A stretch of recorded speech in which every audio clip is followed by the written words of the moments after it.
Ciao a tutti e benvenuti a questo nuovo appuntamento all'Ora del Mistero.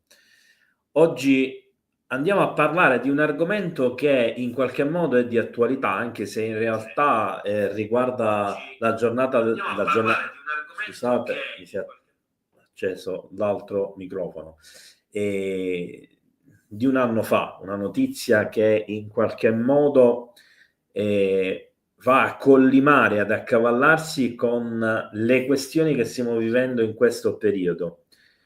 Quindi indirettamente continuiamo a parlare della questione dei droni, delle sfere e del flap che sta coinvolgendo sempre di più tutto il mondo, che è iniziato e ha visto come zone protagoniste, tra virgolette, il New Jersey e New York City, ma un po' tutti gli Stati Uniti, parte dell'Europa. A proposito, vi do subito una news, in realtà è di ieri, ma le cose qui in Italia arrivano sempre leggermente in ritardo. La Germania, che si trova ad affrontare una nuova serie di avvistamenti di droni inspiegabili, ha dato ordine di abbattere tutti i droni che non sono autorizzati al volo. E questa è una notizia importante, è una notizia che in qualche modo desta preoccupazione nell'ambiente ufologico, ovviamente là dove si pensa che questi oggetti possono essere extraterrestri e naturalmente di una bassa tecnologia, sufficientemente bassa da essere appunto abbattuti e magari innescare qualche problema interplanetario o interstellare. Mi sento di rassicurare tutti da questo punto di vista. Ritengo che sia una possibilità molto improbabile.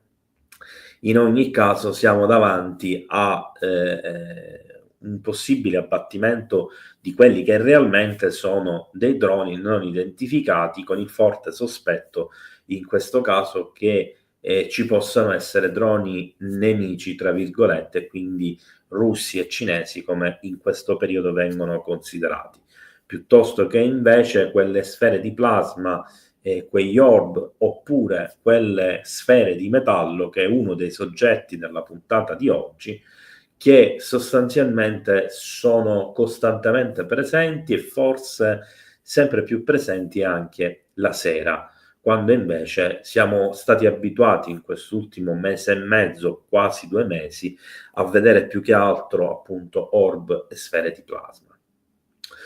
Una cosa che mi interessa dire da subito è che siamo davanti a un costante aumento degli avvistamenti e naturalmente non è affatto finita questa situazione, nonostante ci vogliono far credere che è un fenomeno che sta diminuendo, è qualcosa che in buona sostanza non ha più le implicazioni che c'erano nel mese di dicembre, e naturalmente ci viene detto che siamo quindi in una fase calante, siamo quindi in una situazione di stallo, il problema sta passando, si sta risolvendo. No, c'è molta più censura, stanno sparendo tutti i video dalla circolazione, non c'è neanche il tempo in alcuni social di pubblicarli, che praticamente spariscono immediatamente.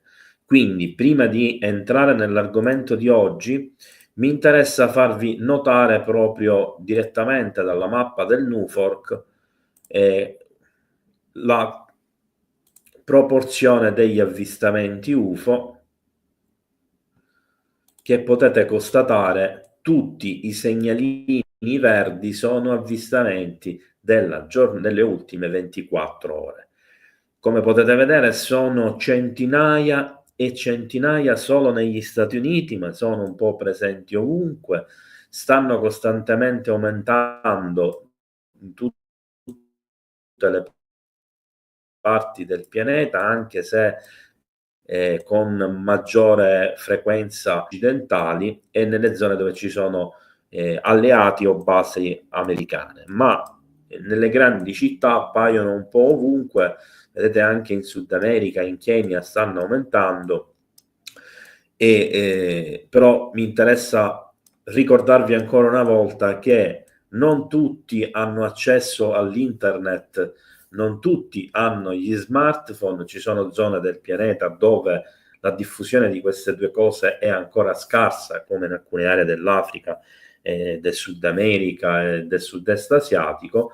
Ci sono zone dove non è conosciuto questo sito, non viene visto l'internet statunitense, come per esempio in Corea del Nord, in Iran, ci sono dei divieti e naturalmente quindi non vengono fatte le segnalazioni presso questi siti americani e quindi magari in altre nazioni ci sarebbero molti più avvistamenti.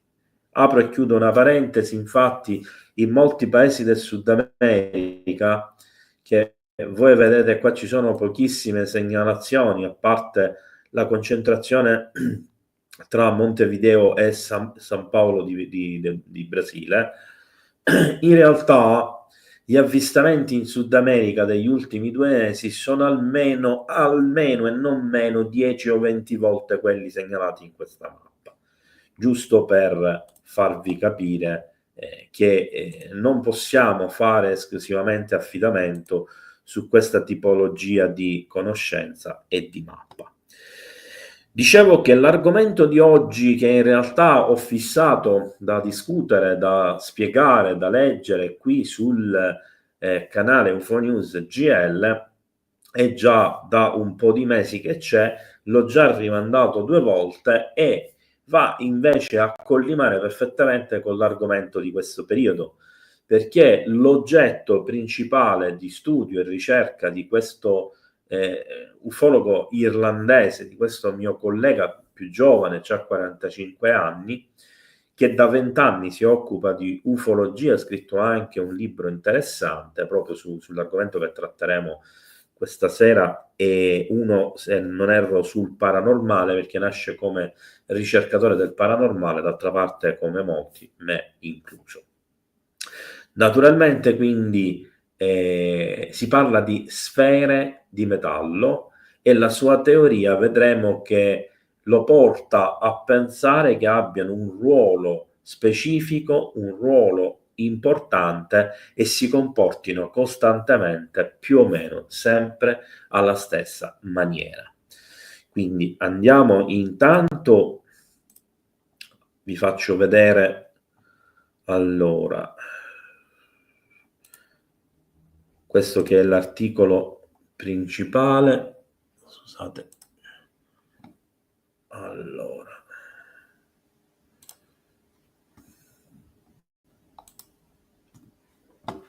sai che scusatemi un secondo che ho dimenticato una cosa aperta che mi stava rallentando l'immagine. Ora quindi ditemi se mi vedete in maniera più fluida cortesemente, perché avevo notato che c'erano dei rallentamenti ma non capivo il perché. Allora, un esperto irlandese di fenomeni forteani, che noi conosciamo naturalmente come fenomeno degli UFO, ritiene che le sfere discusse durante l'incontro della NASA siano una rete di difesa globale. Ora vediamo a quando si fa riferimento. In una riunione della NASA che si è svolta il 1 giugno 2023, infatti, sono stati ascoltati dettagli di come, secondo la NASA, alcuni avvistamenti UFO che sono stati oggetto di studio, con la presenza di sfere metalliche, quindi lo studio si è concentrato principalmente su questo. Vediamo, forse così è meglio.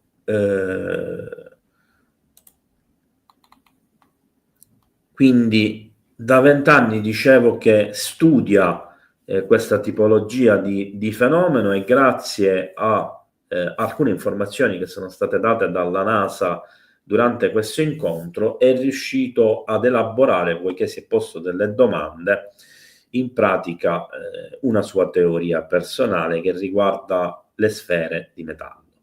L'incontro, che è durato 4 ore, che ha fatto notizia in tutto il mondo, ha ascoltato i dettagli quindi di questo incontro sugli UFO di forma sferica metallica, che vengono sempre di più avvistati in tutto il mondo, esattamente come sta succedendo anche in questo periodo, a distanza di un anno, ma in modo molto, ma molto più imponente, diciamo.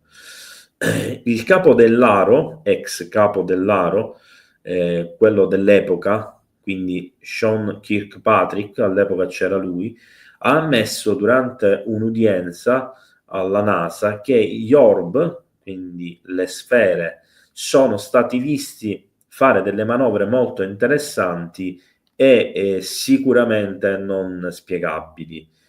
Ora, l'irlandese ufologo Patrick Jackson, così si chiama questo ricercatore, ha ammesso che durante l'udienza della NASA questi orb che sono stati mostrati gli hanno innescato in qualche modo un meccanismo, diciamo, cerebrale che l'ha portato a delle conclusioni interessanti, discutibili, ovviamente possiamo essere d'accordo o no, ma sono comunque interessanti. Allora, aspettate, perché mi è sorto il dubbio se vi sto facendo vedere.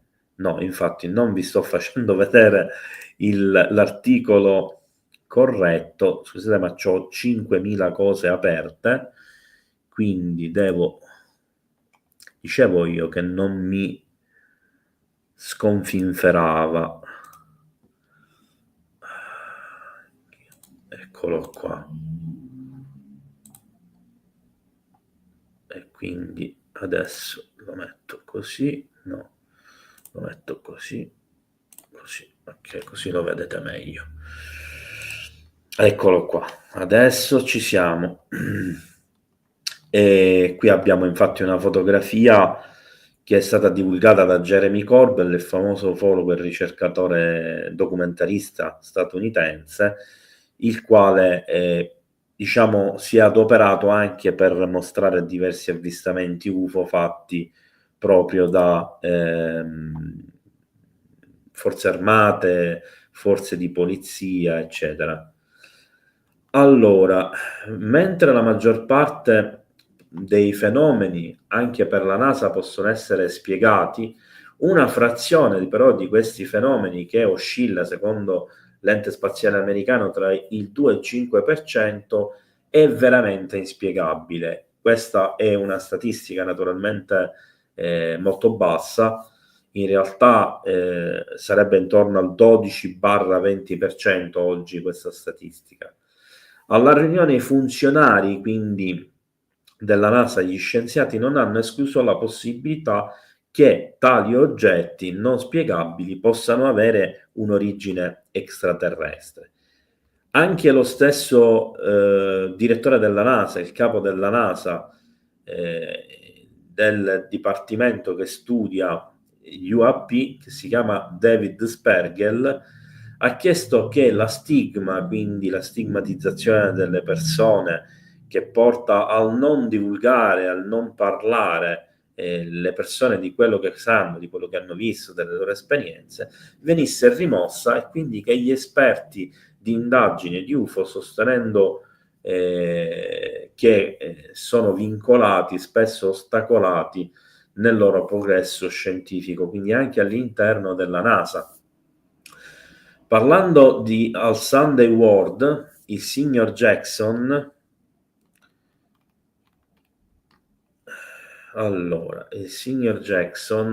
uno specialista di database, afferma di avere affinato le sue capacità nel tentativo di comprendere l'attività dei poltergeist in un luogo famoso del Regno Unito, all'indirizzo 30 East Drive, che è la dimora del più famoso poltergeist britannico e anche il più aggressivo.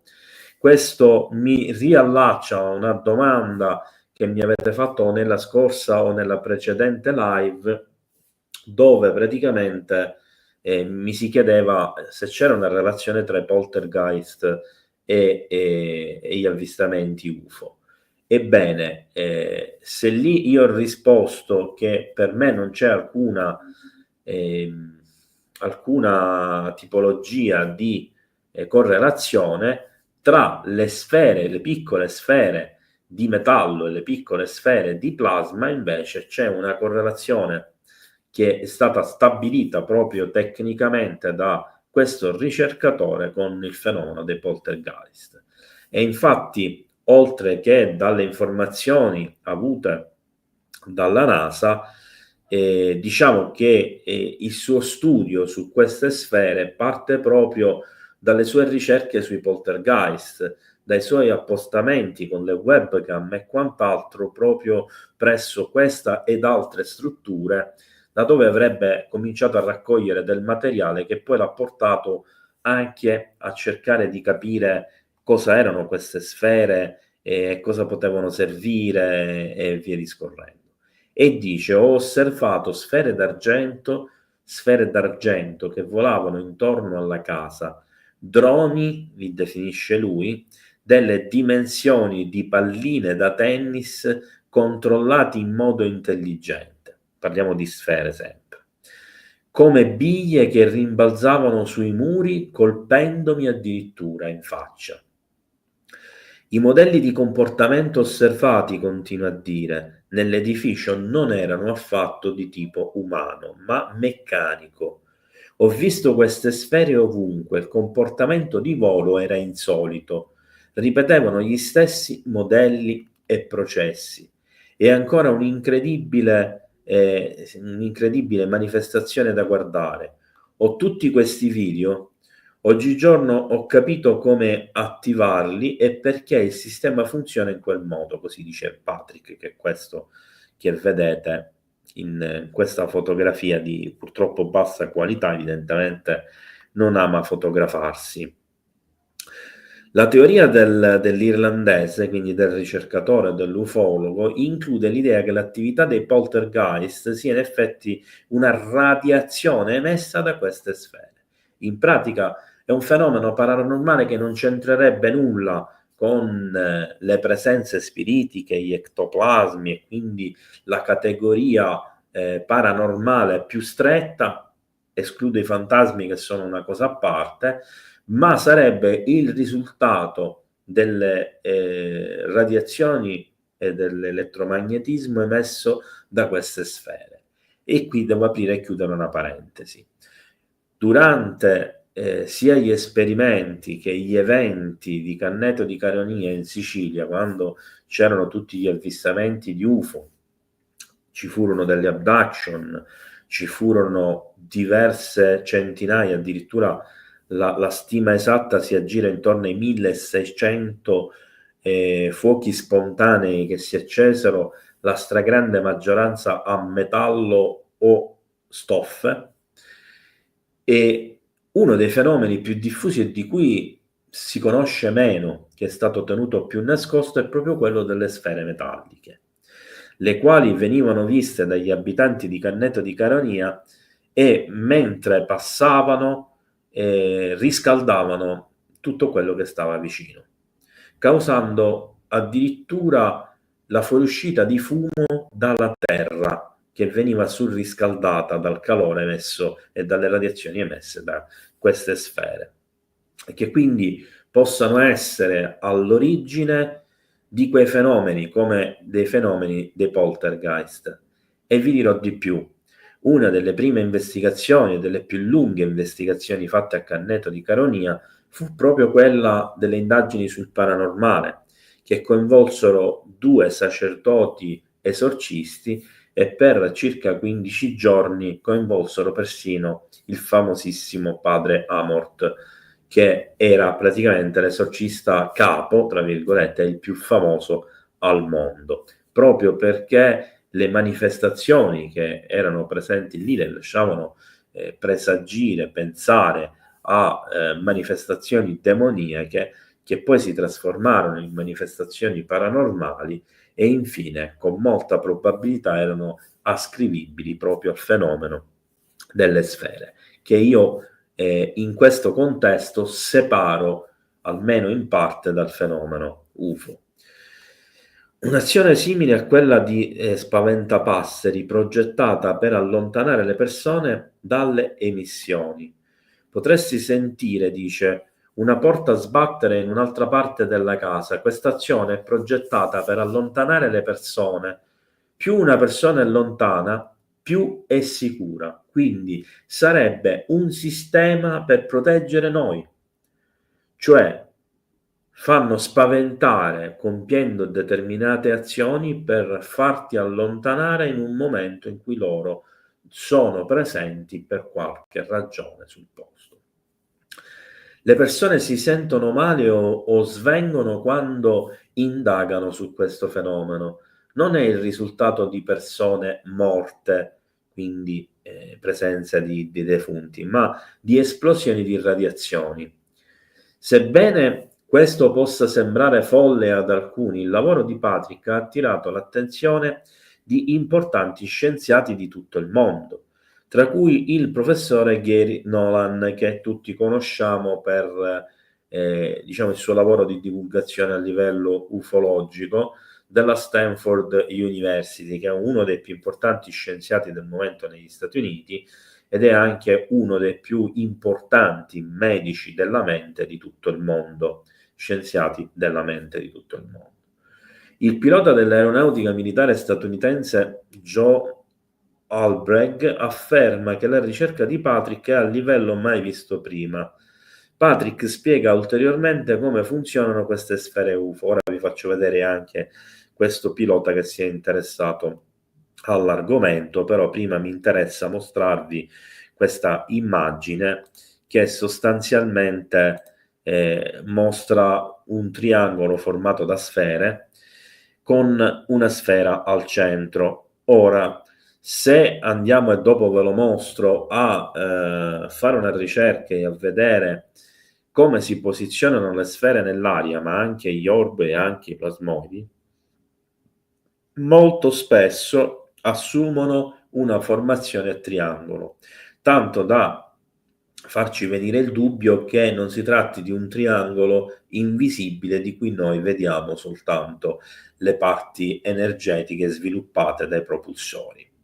Quindi secondo lui è l'esatto contrario, non c'è un triangolo, ma sono le sfere che si mettono in formazione triangolare e alcune volte con una centrale. Questo è il pilota Joe Albrecht.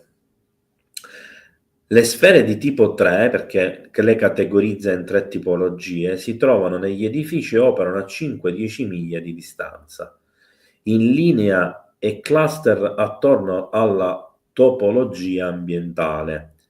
È un sistema di relè basato su microonde, e guarda caso le microonde erano la causa principale degli incendi a Canneto di Caronia. Inviano un segnale al tipo 2 che la Marina degli Stati Uniti sta vedendo. Questi operano a 300 piedi da terra dove è necessario. C'è anche, ci dice continuando a parlare, il tipo 1 nel cielo che forma un triangolo di altri UFO e che in genere si avvicinano alla zona e formano una formazione a V e si stanno proteggendo gli umani, così lui sospetta, e che lo facciano da migliaia di anni. Il mese scorso, ma parliamo di un anno fa, il Pentagono ha tenuto un'udienza pubblica sull'argomento. Una diapositiva pubblicata sulla tendenza di segnalazione degli UAP del 1996-2023 ha fornito dettagli specifici su questi oggetti. Il loro aspetto è stato descritto come rotondo con una dimensione da 1 a 4 metri di colore in genere o è bianco o è argento o è traslucido. E qui ci sono anche queste immagini storiche di questi globi che oggi vengono definiti scientificamente in rarissimi casi fulmini globulari. vi invito a vedere un mio lungo e dettagliato articolo proprio sulla storia dei fulmini globulari che trovate sul mio sito internet. Le prestazioni di queste sfere, di questi UAP, erano un'altitudine compresa tra i 10.000 e i 30.000 piedi, che guarda caso è l'altitudine in cui stanno avvenendo diversi incidenti aerei, tra i 23.000 e i 27.000 piedi più o meno avvengono. La velocità stazionaria, cioè di crociera sarebbe, è Mach 2. Non è mai stato rilevato alcuno scarico termico. Gli orb hanno firmware radio, firmware radar e sono visibili tramite infrarossi. Quindi possiamo dire che sono completamente diverse dai plasmoidi che stiamo vedendo in questo periodo, che non hanno traccia termica, che non emanano e non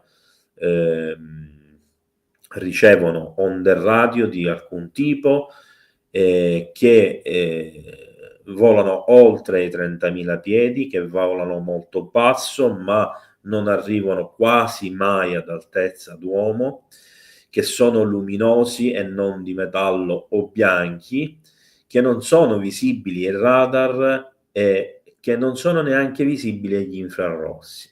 Quindi stiamo parlando di due cose completamente diverse, con effetti completamente diversi sulla nostra tecnologia.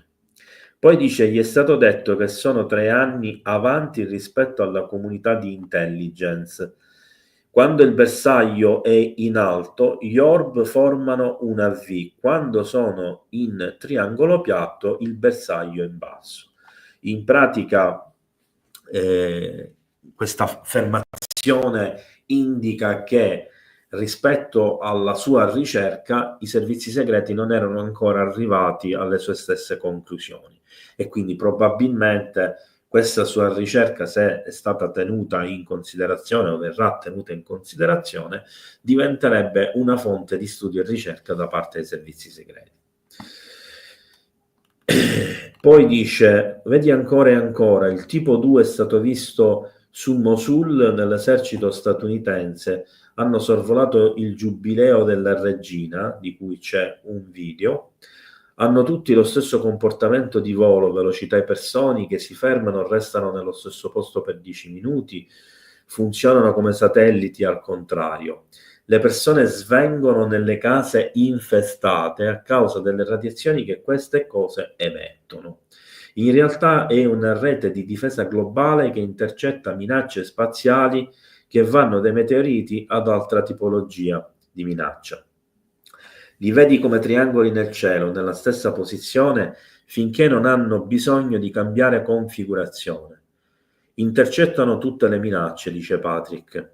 La domanda ovvia è: chi esattamente sta gestendo queste sfere, che Patrick ritiene proteggano gli umani da molto tempo? So chi è, lui dice, ma non posso dirlo pubblicamente. Beh, questo è conveniente e facile. Sono sotto NDA, cioè ho un accordo di non divulgazione. Quindi ha fatto un accordo con i servizi segreti perché sicuramente hanno preso molto sul serio la sua ricerca. Se infrango le regole, verrò multato. Può arrivare solo tramite fonti civili, non può arrivare dal governo. Quando arriva da un civile che non ha mai preso parte a un programma, a nessuno importa. Il governo è molto rigido su questo. Dubito che il governo irlandese ne sia a conoscenza al momento, ha sede quindi negli Stati Uniti. Le persone intelligenti sanno che è giusto, il tipo 3 è una rete di comunicazione. Gli UFO se ne vanno o vengono e fatti esplodere, cioè praticamente le sfere servirebbero ad abbattere gli UFO. Le persone ne sono sicuro al 100%, ci dice, la formazione di tipo 1 a V è visibile in tutta la storia. Questi sono i famosi Foo Fighter, visti durante la Seconda Guerra Mondiale. Gli spettacoli aerei venivano innescati spesso da questo fenomeno. Sembra che abbia migliaia di anni Queste cose sono là fuori ovunque. Sono responsabili dell'attività poltergeist e dei cosiddetti fulmini globulari. Se la teoria di Patrick è corretta, sarebbe simile a Cristoforo Colombo che scopre l'America. Questa mi sembra un'esagerazione. Un leggero shock all'inizio, poi si calmerà e sarà tutto quanto ristabilito. Sono in contatto con l'intelligence, vogliono che questo venga fuori tramite fonti civili. Ho ricevuto assistenza, non ho problemi. Così ha rilevato.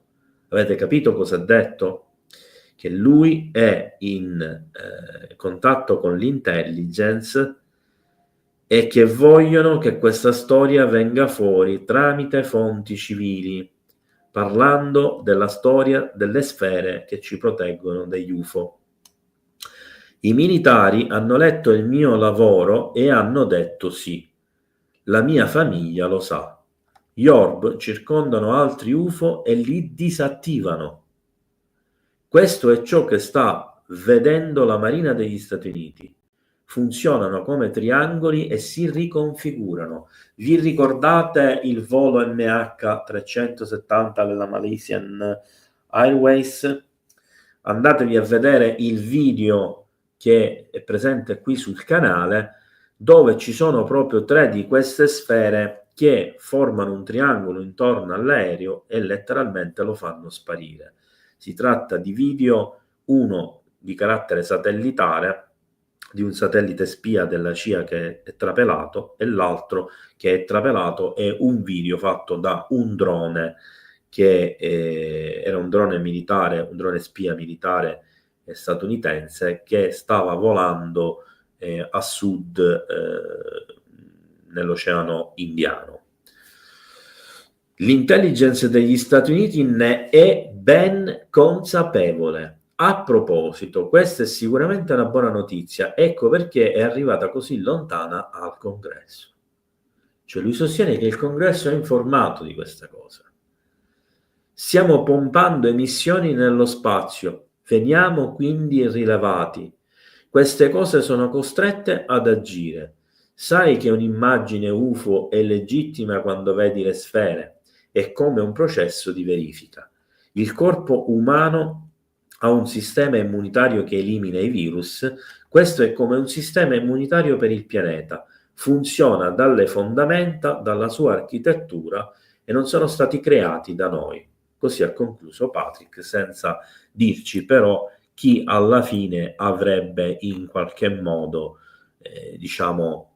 creato questo strumento di difesa planetario. Qui vi faccio vedere, ad esempio, un'immagine famosa dei Foo Fighter.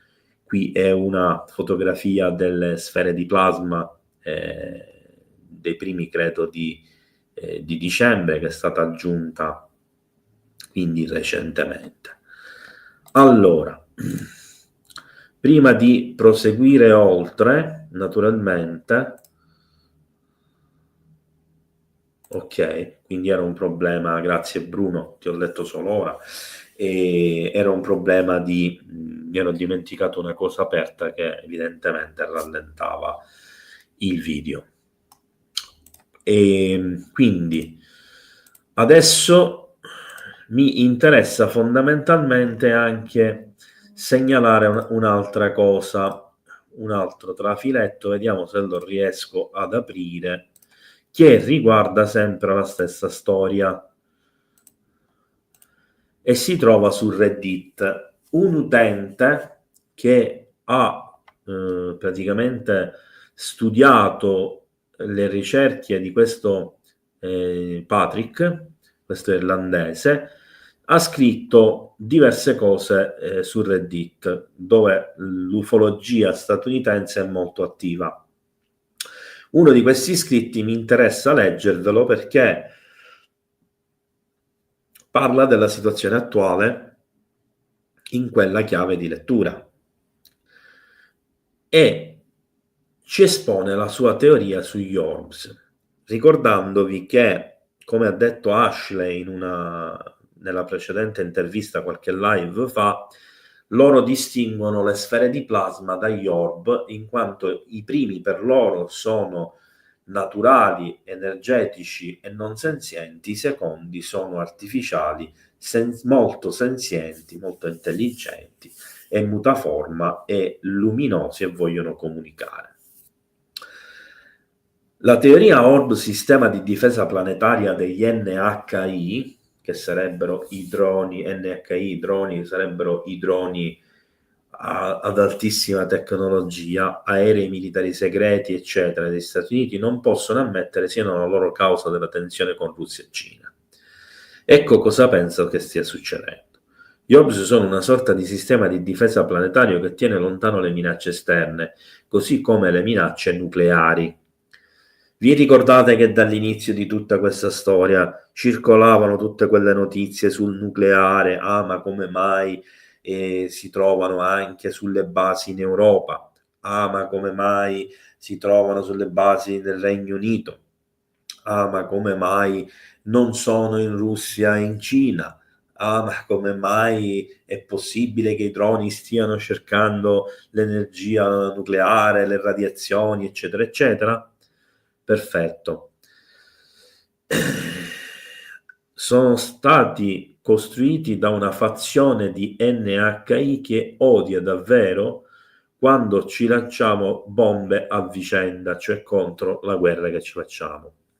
La maggior parte dei paesi conosce già l'esistenza di questi NHI, sebbene il loro rapporto con noi sia ancora poco chiaro. Gli orbs senza sporgenze compaiono sempre ogni volta che vengono trasportate, testate o usate armi nucleari. Stanno sempre osservando il nostro arsenale nucleare, così come quello di altri paesi. Ovviamente lui è statunitense, quello che sta parlando. Gli Stati Uniti stanno trasportando, udite udite, il loro arsenale nucleare in varie basi in risposta alla tensione nucleare con la Russia. Niente che quindi i plasmoidi, i famosi plasmoidi che tutti pensiamo essere attratti dall'energia nucleare, magari per nutrirsi, siano attratti e si stanno spostando molto in Europa e in altri paesi alleati proprio perché stanno spostando le armi nucleari? È una teoria, un'ipotesi, ma è interessante. Questi droni sono appositamente progettati, quindi, anzi, facciamo un passo indietro. Gli Stati Uniti, quindi abbiamo detto, stanno trasportando l'arsenale nucleare. Sapevano che gli Orbs avrebbero tentato di intervenire ed impedire questo spostamento. Il piano degli Stati Uniti, quindi, era quello di tentare di utilizzare una nuova tecnologia derivante da veicoli a ingegneria inversa per fondamentalmente cercare di allontanare gli Orbs mentre facevano i trasporti, gli spostamenti. Questi droni sono appositamente, quindi quelli veri americani, ottenuti con della retroingegneria, sono appositamente progettati per assomigliare vagamente a degli aerei. Vi ricordate che all'inizio i droni venivano scambiati per aerei e la scusa principale è quella che molti sarebbero realmente aerei? Nel tentativo di mimetizzarli.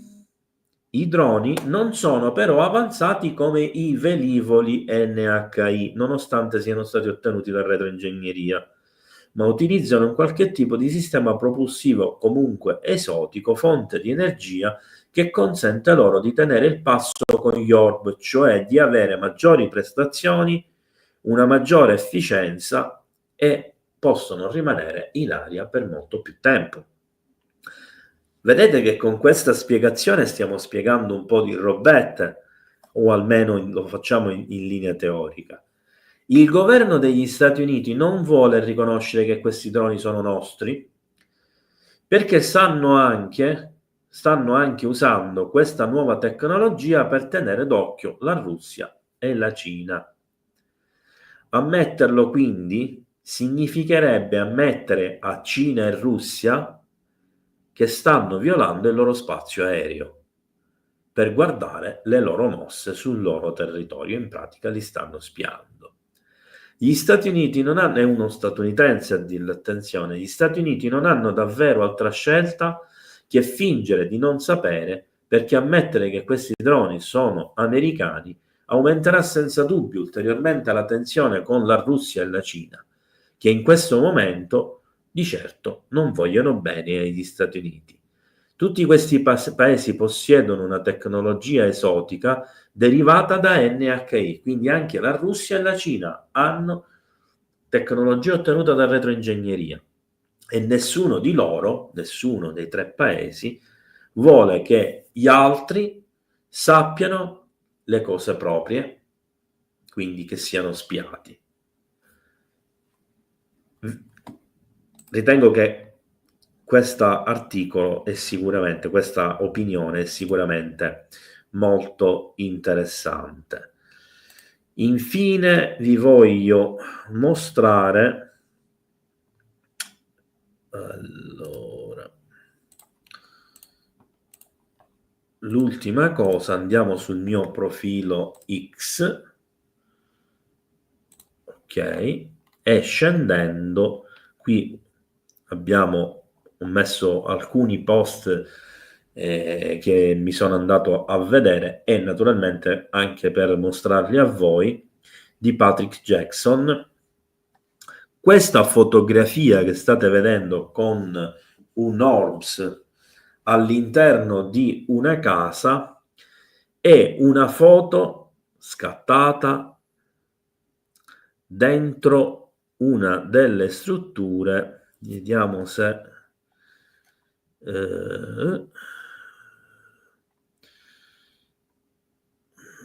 mannaggia a me che non mi ricordo i nomi. È il ranch quello famoso dove c'erano tutti gli avvistamenti UFO, lo Skinwalker Ranch, e sarebbe una delle cause di alcuni fenomeni che effettivamente potevano essere considerati poltergeist che si sono sviluppati all'interno di quegli ambienti e che sono stati studiati per almeno un decennio.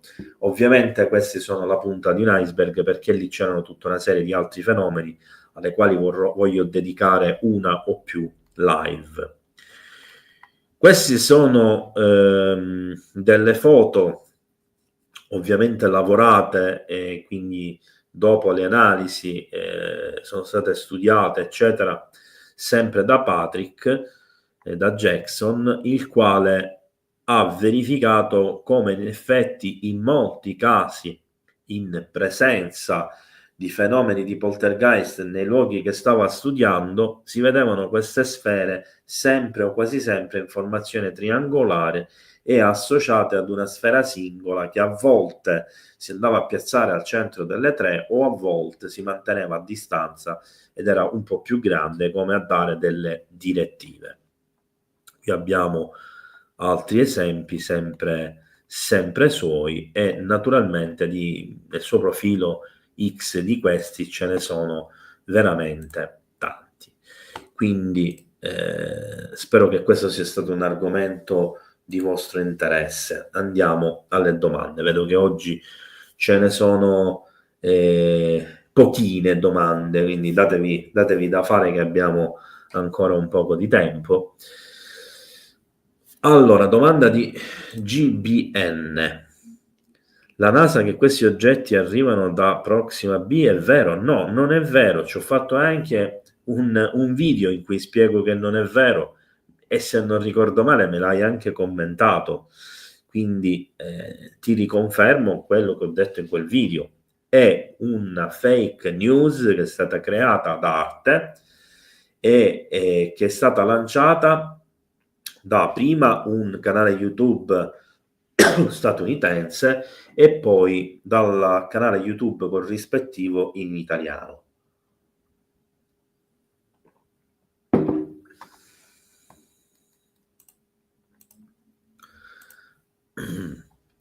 La nebbia è sparita. Allora Paola, intanto l'argomento che abbiamo visto oggi risaliva a un po' più di un anno fa, quindi in tempi in cui questa nebbia strana non c'era. Per quanto riguarda la questione della nebbia, no, non è sparita. Continua a essere presente a macchia d'olio in alcuni punti, diciamo, strategici, e continua a essere ripresa nonostante la maggior parte dei video vengano in qualche modo oscurati, bloccati o addirittura bloccati gli stessi account, in particolar modo su TikTok, dove c'era ancora un po' più di libertà, ricordandovi tra l'altro, come ho detto in un passato video, che il 19 negli Stati Uniti in teoria verrà soppresso TikTok, non sarà più disponibile, non sarà più utilizzabile dagli statunitensi, anche se gira voce che una delle prime cose che farà Donald Trump dopo l'insediamento sarà quello di ripristinarlo, eccetera. Ma anche lì bisogna vedere tutto quello che accadrà, perché sembra che, secondo alcuni esperti, venisse utilizzato addirittura per spiare i cittadini statunitensi, in particolar modo nel mondo della politica, che utilizzavano TikTok, e quindi tramite l'app sarebbero stati spiati. La nebbia continua a essere ripresa, dicevo, e continua a manifestarsi nella stessa identica maniera all'improvviso, come se fosse una nube di polvere, molto vorticosa, all'interno della quale, in questa vorticosità, c'è una sostanza vischiosa che, se vista al microscopio, è in parte solida, in parte ricca di microrganismi, diciamo, molto strani, che fa stare male, che puzza da morire e fa stare male. Però sono sempre di meno i video, sono sempre di meno le informazioni, così come sta avvenendo anche per gli orbs, per i plasmodi, per altri avvistamenti UFO. C'è proprio una censura che è spietata. Giusto per la cronaca, comunque, questa strana nebbia è apparsa anche in Italia, solo che noi italiani non tendiamo a documentare quello che pensiamo sia normale, e quindi non ci sono foto e non ci sono video, però ci sono delle testimonianze che dimostrano, già in parte ve l'avevo accennato in altre live, che sarebbe apparsa a Bari, sarebbe apparsa a Lecce, sarebbe apparsa a Genova. Aggiungo, rispetto a prima, anche a Roma, anche a Palermo e probabilmente anche in altri luoghi.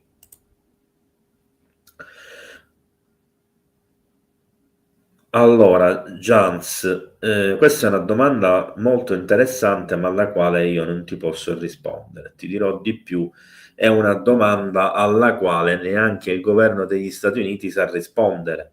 Infatti, uno dei problemi per cui loro affermano di non sapere cosa siano questi oggetti e come essi comunicano, in quanto non vengono registrate tracce di nessun tipo di onde radio o di altro genere, né laser né niente, quindi teoricamente non sembrano comunicare tra di loro, ma nel loro modo di agire, nel loro movimento, nel loro mettersi in formazione e muoversi in formazione, e a volte in quello che sembra un modo rudimentale di tentare di comunicare con alcune persone, fanno invece sembrare che abbiano una forma di comunicazione, appunto, che noi non riusciamo a comprendere in alcun modo.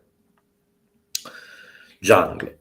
Allora, se dovessimo affrontare un'invasione aggressiva da parte di entità non terrestri, quale sarebbe il vostro piano di sopravvivenza? Perché il vostro? Perché tu hai già un piano di sopravvivenza? Allora, il vostro piano di sopravvivenza è farsi il segno della croce e sperare che non vieni eliminato subito, ma magari hai qualche giorno in più da vivere.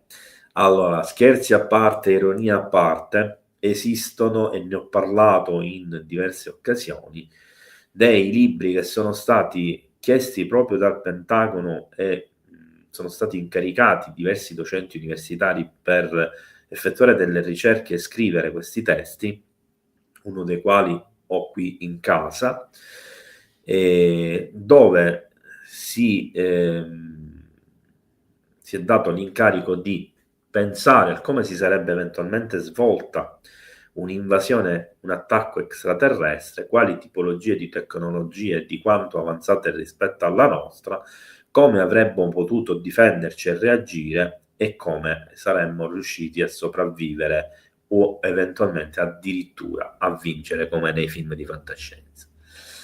Allora, il tutto quindi è diviso in fasi. A livello tecnologico e a livello di, diciamo, armamenti, eccetera, non avremmo scampo.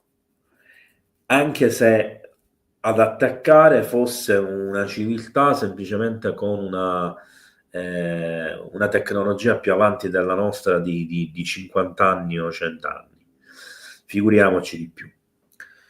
Però giocherebbe a nostro favore il numero probabilmente basso, secondo gli scienziati, di attaccanti e di risorse necessarie per fare questo tipo di viaggio e di invasione, e questo ci darebbe il tempo di tentare di recuperare le loro tecnologie, di studiarle ed eventualmente utilizzarle contro di loro. Allo stesso tempo, però, la bassa tecnologia, quindi la vecchia tecnologia terrestre, per intenderci quella non digitale, non elettronica, ci darebbe un parziale vantaggio, poiché potrebbe non essere annientata da impulsi elettromagnetici e quant'altro di più sofisticato, e resisterebbe ad alcuni tipi di armi ad energia diretta, magari che non sono particolarmente potenti e via discorrendo. Ma queste sono ovviamente ipotesi messe nere su bianco, eccetera, eccetera. Ovviamente lì si parla di una resistenza, si parla di come recuperare i materiali. D'altra parte non dimentichiamo che sono stati recuperati degli UFO, che ci sono delle apposite squadre di militari e agenti che vanno a fare questo lavoro, che vanno a recuperare i corpi, eccetera, eccetera. Piano di sopravvivenza. Allora, l'unica cosa che posso dire, ma questo vale per qualsiasi tipo di emergenza che si possa verificare, è di avere un piano prestabilito con dei luoghi dove andare, con uno zaino sempre pronto, con ciò che è necessario per la sopravvivenza, e questo vale per i terremoti, vale per le inondazioni, vale per la guerra, eccetera, eccetera. Apro e chiudo una parentesi, quindi prendete questa cosa che vi sto per dire per un'informazione ancora da verificare, perché non ho avuto il tempo, ma qualche minuto proprio prima dell'inizio della live ho visto un video da Los Angeles, dove sappiamo che c'è in corso questo terrificante incendio, lasciamo stare per adesso le cause e via discorrendo, dove c'era un tizio, non era un attore, non era uno famoso, un tizio qualunque, anche se veniva specificato che si tratta di uno scienziato, che stava urlando per strada, non nella zona dell'incendio, ma nelle zone più vicine, diciamo, a quelle dell'incendio, di fare i bagagli e fuggire via da Los Angeles, perché sta per succedere qualcosa di ancora più terribile dell'incendio, e se non scappano subito, non viene evacuata subito la città, sarà una catastrofe immane. Quindi poniamo un attimo attenzione a questi fatti e cerchiamo di capire se nelle prossime ore succederà effettivamente qualcosa come questa persona, che si dice essere uno scienziato, abbia predetto. Domanda di Maya: che conseguenze può portare questa nebbia? Allora, ufficialmente al momento nausea, vomito, dolori e crampi addominali, quindi anche guastare lo stomaco, forte mal di testa, dolori alle articolazioni. In pratica tutti i sintomi delle influenze virali, e durano dai 20 minuti alle 6 ore all'incirca nei casi che ci sono stati. Poi passa. Il problema è che però ci sono alcuni alcune persone che stanno mettendo in giro la voce che a lungo termine le sostanze contenute all'interno di queste nebbie potrebbero fare ammalare gravemente e creare dei veri e propri danni fisiologici che portano ad un aumento progressivo di percentuale di sviluppo di cellule tumorali, quindi di cancro.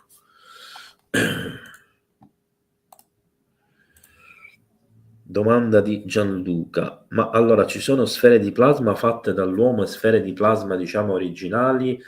Allora, che ci siano sfere di plasma fatte dall'uomo, lo abbiamo detto una decina di volte nelle live, queste in laboratorio sono prodotte da almeno 10-12 anni. Il problema è che non hanno un contenimento, quindi una volta che si sviluppano si disperde l'energia e si dissolvono, e quindi è impossibile farle andare all'esterno dei luoghi dove riescono a crearle. Quelle naturali, i plasmoidi naturali, secondo gli americani, perché ricordiamoci che c'è questa differenziazione negli Stati Uniti, sarebbero naturali e secondo i documenti sarebbero provenienti dalla parte alta o dall'esterno dell'atmosfera. Gli orb o diciamo i droni avanzati che avrebbero delle caratteristiche simili e le sfere di metallo sono un'altra categoria. Le sfere di metallo sarebbero create da qualcuno che ci protegge, ma non dall'uomo.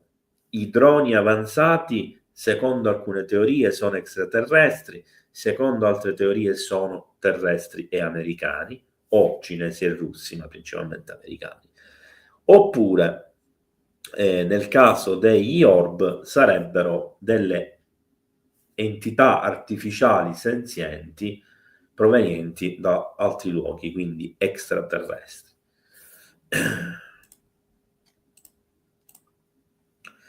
Se entità non terrestri riuscissero a decifrare il nostro modo di comunicare ed entrassero nel web per studiare a fondo la nostra storia, potrebbero essere le conseguenze. Allora, Jungle, questa è una domanda ovviamente che fa eco, quindi è conseguente alla precedente a livello logico, no? Allora, intanto se facessero una cosa del genere lo potrebbero fare per due motivazioni diverse: studiarci per capire come eliminarci e studiarci per capire la nostra cultura, ovviamente agli antipodi. Qualora questo studio venisse fatto, questa introduzione nel mondo digitale dei dati, eccetera, nostro, quindi nel mondo di comunicare, ma anche in quello verbale, eccetera, potrebbe essere catastrofico, nel senso che sicuramente, ma questo lo possiamo imparare anche da molti film di fantascienza, è uno strumento che anticipa un attacco. Per esempio, gli Space Command di tutto il mondo, quindi Stati Uniti, Russia, Cina, eccetera, hanno il compito di proteggere proprio da questi hackeraggi i sistemi informatici di comunicazione, telecomunicazione, eccetera, per evitare le introduzioni nemiche che possano appunto quindi dare dei vantaggi tattico-strategici al nemico. È chiaro che una civiltà extraterrestre più evoluta della nostra a entrare e superare, quindi ad hackerare un sistema informatico e di comunicazione nostro, non è che ci starebbero chissà quanto. Suppongo che a tecnologia avanzata, a sistemi più avanzati, equivalerebbe un accesso pressoché immediato a tutti i nostri sistemi difensivi più protetti. Ciao Gabriele, ciao Michele, come mai non si parla di questi temi nelle aule universitarie? Allora, questa è una bella domanda se la vediamo dal punto di vista: come mai, se stiamo parlando di cose intelligenti, queste non vengono studiate all'università? Allora, se la domanda è in questo senso, ti dico subito perché la mente di uno scienziato provetto che sta studiando o ha finito l'università deve essere concentrato non sulla ricerca, non sulla consapevolezza, ma sullo studio già effettuato e quindi sull'accademicità. Quando si basa sulla ricerca spesso tende a essere bloccato. Quindi figuriamoci quando si parla di informazioni che vanno al di là della stessa comprensione da parte delle materie che dovrebbero incorporare le cose di cui stiamo parlando. Però ci tengo a dire una cosa, che in realtà circa 10 anni fa fu bandito in Italia un concorso che uscì nella Gazzetta Ufficiale, un concorso statale per ufologi, per un solo posto per l'aeronautica militare italiana. Ufologi. Peccato che i requisiti richiesti erano posseduti in Italia da una sola persona, l'astronauta Guidoni. Di conseguenza, come unico partecipante al concorso, è stato utilizzato anche per tal scopo, ma ovviamente non se n'è mai saputo nulla di questa storia. Questo per farvi capire che se negli ambienti scientifici militari queste materie vengono addirittura regolarizzate con dei concorsi, seppur mantenuti nel segreto, e il personale che viene utilizzato deve avere una conoscenza e delle esperienze scientifiche, perché alle università non lo fanno pure? Perché alle università non si devono conoscere certe cose che spingerebbero gli scienziati del futuro a fare innovazione reale, scoperte reali a un livello tale che non sarebbe controllabile dal mondo dell'industria e dell'economia. Perché se tutti si mettessero a sperimentare, se tutti si mettessero in testa che non siamo soli, dobbiamo andare nello spazio, dobbiamo evolvere velocemente, dobbiamo creare nuova energia, nuovi sistemi di propulsione, purificazione dell'acqua, cose che non inquinano, eccetera, avremmo un boom di miglioramenti che farebbero fallire le industrie, che farebbero togliere tutto il denaro degli ultramiliardari, farebbero fallire l'economia di interi paesi, cioè, ci sarebbe un crollo totale e una rivoluzione sociale mondiale. E questo non ci deve essere, perché noi dobbiamo essere trattenuti come degli schiavi, come schiavi consumatori. Scusate se sono così franco. Intanto do lo stop alle domande. Allora, cosa pensi della coincidenza dei grandi avvistamenti di massa come preannuncio della caduta di imperi, grandi nazioni, come diceva una delle premiere di oggi? La dica. Allora, l'ho scritto in un commento, lo ribadisco nuovamente. Allora, in molti casi è stato realmente così, cioè siamo davanti a una strana coincidenza. I flap ufologici in generale aumentano in prossimità delle guerre, delle grandi catastrofi, dei grandi incendi, continuano ad aumentare mentre questi sono in corso e cominciano a diminuire quando queste sono finite. E questo è successo nella seconda guerra mondiale, nella guerra di Corea, nella guerra del Vietnam, è successo in Laos, è successo in Iraq, in Afghanistan, pressoché ovunque, in tutti gli scenari, anche in Ucraina. Però non si può restringere il campo solo a questi casi, perché gli avvistamenti UFO aumentano anche quando c'è uno sviluppo di tecnologie particolari, come per esempio i missili nucleari, la bomba atomica, come il nucleare energetico delle centrali, oppure quando ci sono state le prime missioni spaziali orbitali, le prime missioni verso la Luna, il primo allunaggio, i primi allunaggi, quando vengono sviluppate nuove tecnologie innovative, quando hanno volato i primi aerei a reazione, i primi aerei civili a reazione come per esempio il Concorde, i primi aerei e missili ipersonici. Questo significa che qualcuno là fuori ci tiene d'occhio e in alcuni casi, ahimè, sembra addirittura quasi che possano in qualche modo entrarci con determinate cose che avvengono. E secondo questa teoria, in pratica alcune situazioni sarebbero proprio generate da loro, come la caduta di potenze mondiali come l'Unione Sovietica.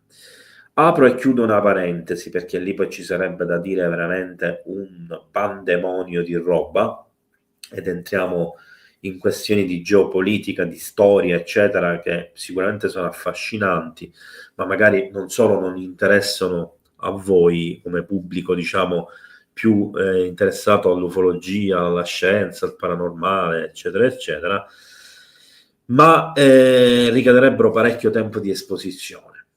Se da una parte è vero che gli Stati Uniti stavano facendo il doppio gioco, che volevano creare lo scudo spaziale per combattere anche l'Unione Sovietica, eccetera, è anche vero che addirittura l'Unione Sovietica fu consenziente alla creazione dello scudo spaziale, che firmò i trattati START per il disarmo nucleare, ben 3 con gli Stati Uniti, e che poi improvvisamente, quando decise di cominciare la collaborazione spaziale con gli Stati Uniti, quando decise di cominciare un po' ad aprire all'Occidente, quando cominciò la corsa di nuovo allo spazio, improvvisamente l'Unione Sovietica crolla e si porta dappresso quasi 30 milioni di morti per fame, riducendo la più grande potenza mondiale, perché non erano gli Stati Uniti, era l'Unione Sovietica la più grande potenza mondiale, con la più grande flotta del mondo, anche se meno portaerei, con un'aeronautica potentissima e l'esercito che da solo contava tanti mezzi quanto erano il doppio di tutte le altre potenze mondiali, incluso gli Stati Uniti. Parliamo dell'epoca della guerra in Afghanistan. Quindi, secondo me, è una visione coerente ma parziale di quello che realmente accadeva e accade. Quindi sono qui per studiare i nostri sviluppi tecnologici, ciò che facciamo, la nostra evoluzione sociale, la nostra evoluzione degli armamenti, e sono presenti durante le guerre e le catastrofi.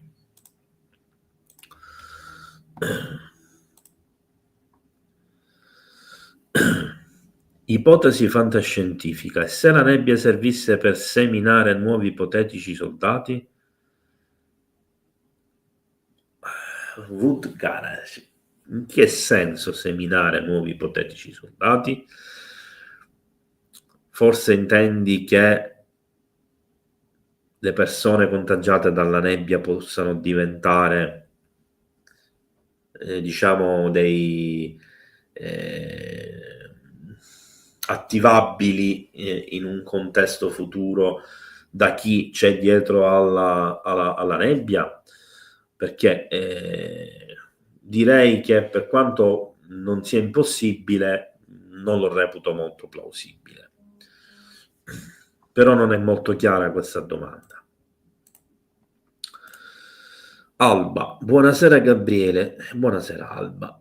Ma come mai non sono riusciti a catturare neanche uno di questi droni con tutti i mezzi che abbiamo a disposizione? Allora, innanzitutto Alba, ti devo dire, l'ho detto già tante volte, te lo dico perché sicuramente tu non eri presente ad altre live.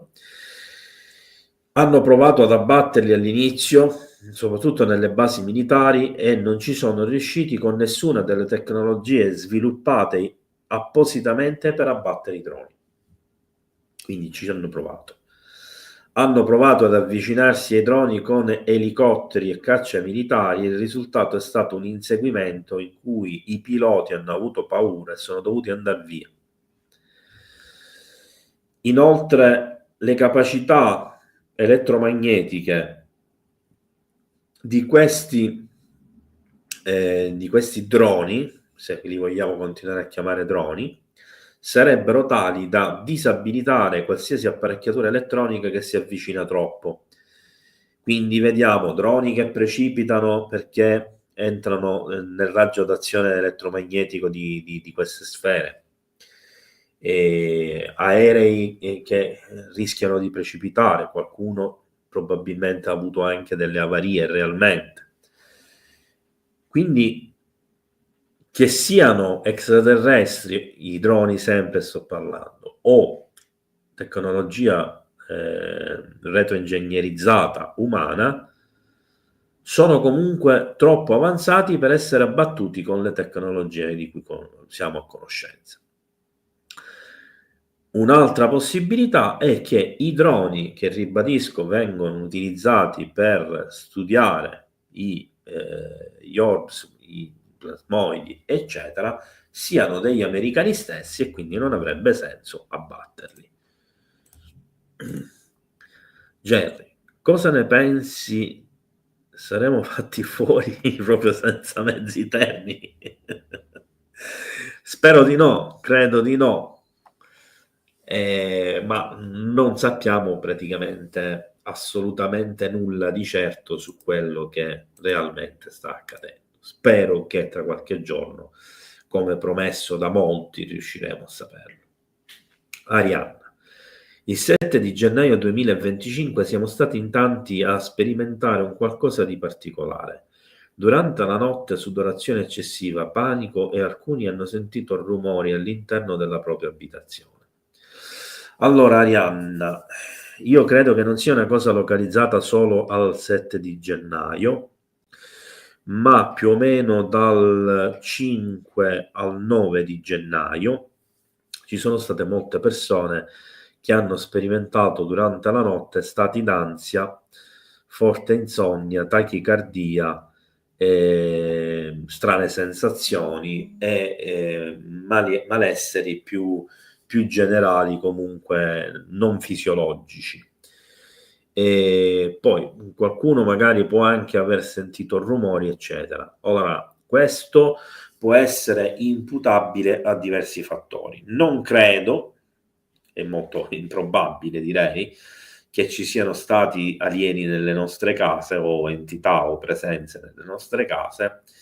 Ritengo molto probabile invece che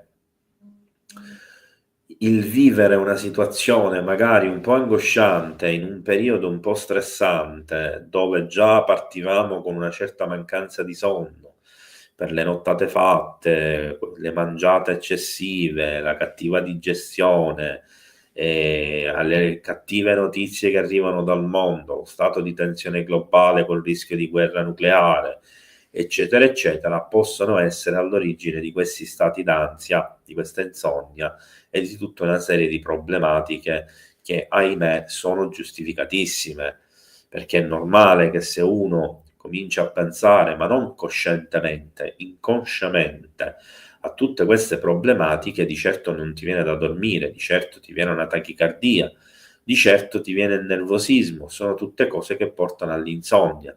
Il non dormire per insonnia porta ad una serie di altri problemi, quindi una catena è praticamente un serpente che si morde la coda. Ultima domanda di Nada. Hai visto ancora ultimamente UFO in Sicilia? No, allora in questo momento io sono a casa a Roma, a Marino, quindi sicuramente vedere in Sicilia qualcosa sarebbe stato alquanto improbabile. Mi è capitato di vedere la nebbia qui a Roma, ma avvistamenti UFO non ne ho fatti, però me ne sono stati segnalati veramente tantissimi, un po' in tutta Italia. E devo dire che le zone in cui ci sono state più segnalazioni UFO non sono le zone canoniche, mentre normalmente le zone con maggiori segnalazioni UFO in Italia sono la Sicilia, il Lazio, la Lombardia e la Liguria. In questo periodo la maggior parte, a parte il Lazio, che rimane, diciamo, anzi forse sono aumentati nel Lazio, e la Liguria che si è mantenuta all'interno delle regioni con più avvistamenti, abbiamo avuto molti avvistamenti nella zona del Veneto e nella zona della Campania e in parte anche della Toscana. Questo non ci deve meravigliare perché il Tirreno è una zona molto particolare, si racconta che nel Tirreno ci sia il famoso triangolo del Tirreno che è del tutto simile a quello delle Bermuda, ma naturalmente molto più piccolo, meno potente. È anche vero che considerando pure il Veneto, ci sono molte basi del Tirreno e in Veneto ci sono basi. Per esempio in Sardegna le zone dove ci sono stati più avvistamenti UFO sono la zona vicino a Decimo Mannu, che è una importantissima base, dove tra l'altro ci sono anche caccia israeliani. Non mi chiedete che cosa ci fanno, ma sono a distanza lì da un bel po' di anni. E questo probabilmente va a collimare con la situazione più generale, cioè vicino alle basi militari, eccetera, Aviano, per esempio, ma adesso non mi ricordo, ce n'è una nel Lazio che è famosa, che è stata pure oggetto di visite di sfere di plasma e di droni di conseguenza, perché dove arrivano le sfere di plasma poi arrivano i droni. È improbabile vedere solo questi droni che svolazzano, perché effettivamente se fossero realmente dei droni normali, sia di uso civile che militare, li abbatterebbero immediatamente. Detto questo, allora io vi ricordo sostanzialmente che giorno 17, il venerdì, non ci sarà la canonica live serale, che farò in uno dei giorni successivi. Ovviamente vi comunicherò il prima possibile quando sarà fatta.